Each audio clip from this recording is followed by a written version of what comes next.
Okay, so I'm going to talk about Randall Carson's Holy Cross. And the Holy Cross is kind of like used in cosmology a lot, but in his case, he uses it for representing ancient civilizations and major catastrophes. Uh, a lot of the viewpoints are 25,000, a 25,000 years cycle of the Earth revolution and in the equinox and well, the zodiac and the equinox. So this is mostly based on the equinox, not based on the solstice calendar. And he points out that the Holy Cross kind of gives you a marker when good ages come, because in some ages you have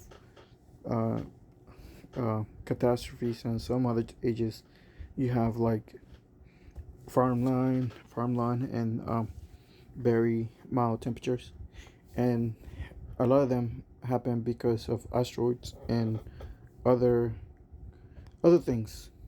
Uh, but the only thing that should concern you is like where are we? Because we're now we were on gonna be transitioning from Aquarius into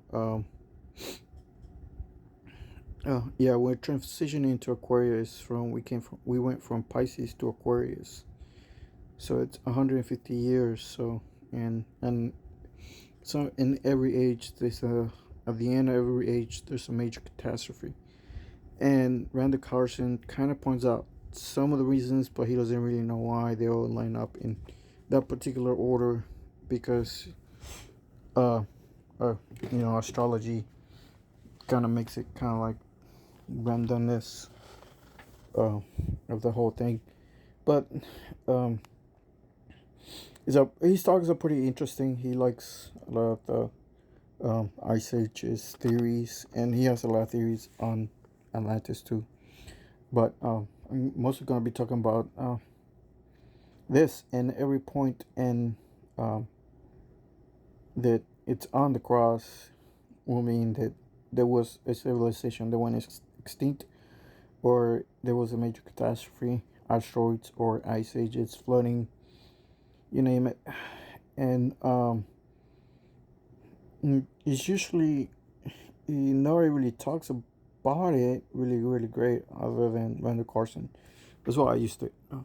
So, uh, in in other civilizations, the Holy Cross was used in very different ways, because a lot of civilizations were studying the astrology, and they came up with cosmology.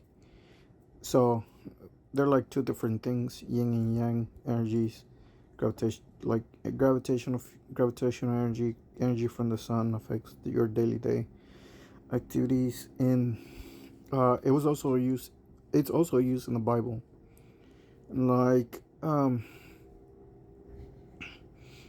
like in Revelation, the four beasts are pretty much represented by the Taurus, Leo, I believe Aquarius, and Scorpio, or the constellation of the eagle. Well, you have the eagle, the man, Taurus, and Leo.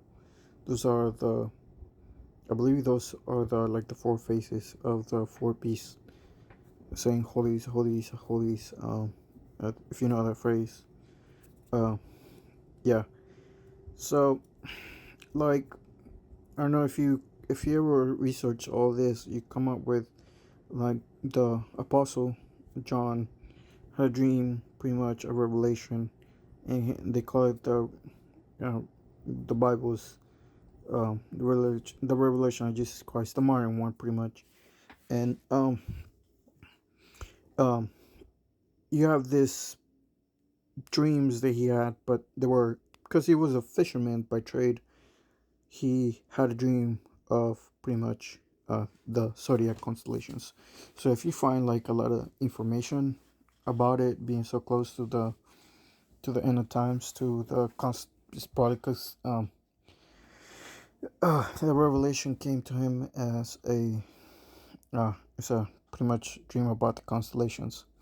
So the holy, I mean, you have the four, you have the four beasts, and the holy cross is actually the God's throne at the center. So at the center is the earth, uh, and then I believe that the other beast, like the beast that comes out of the water, is Pisces. Capricorn is pretty much gonna be the devil, or one of the devils. Uh, and then you have Leviathan and all those. They all like the zodiac and other constellations use, and they're all talking about the same thing. Uh, but they use it in a particular way that describes a particular scene, either in the future or in the past. Because whoever wrote Revelation years later, it's trying to portray a scene, a dream. So, and also you get the four horsemen out of this. The four horsemen are pretty much like the same thing as the Holy Cross, but they're like reversed because the horsemen actually represent demons, or the fallen angels, the four fallen angels of Enoch, the ones bind by the four rivers of the Euphrates, Tigris, Pijon, and uh, Pijon, and I forget the other one. My bad. Uh, so if you see like a correlation of fours because of the Holy Cross, and you have also the four archangels, like the treasures, like the bow, actually represents the constellation Sagittarius. Also, it's also called the rainbow. So if you actually know the difference between um uh well, if you know cosmology, uh especially Jewish cosmology or Hebrew cosmology, um the rainbow is actually represented as Sagittarius. And when God promises Noah, that's the promise, the rainbow, he promises, he creates a rainbow, that there's not going to be another flood on the earth. So that's why he talks about the king that comes to end the world without a major flood. And then you have pretty much like the sword, treasure of the sword, whoever, angel Uriel, I believe, has a sword. Then Michael comes in with scales. Those are represented by the given scales. So he Michael comes to judge the world. So pretty much, and then you have Azrael, because they do pretty much a pretty good video. I don't know, like the Christians, fanatics. I don't want to say fanatics, but they point out really really great stuff on those channels. So uh, yeah. And then yeah, and the first one is actually what I believe is going to be Raphael, because he spreads the message, I believe. And he also is there's a lot of stuff about Raphael, but he also guardian of love and Cupid, pretty much the representation of Cupid. And as you guessed it, the four beasts are pretty much like Seraphim powers.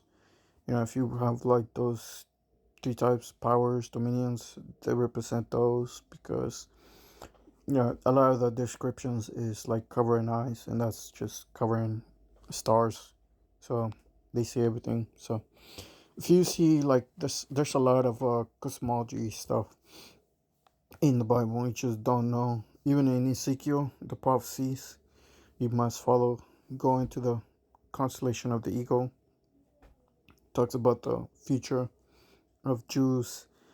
And the constellation of the constellation of the Eagle is Pisces. So you see in very good alignment.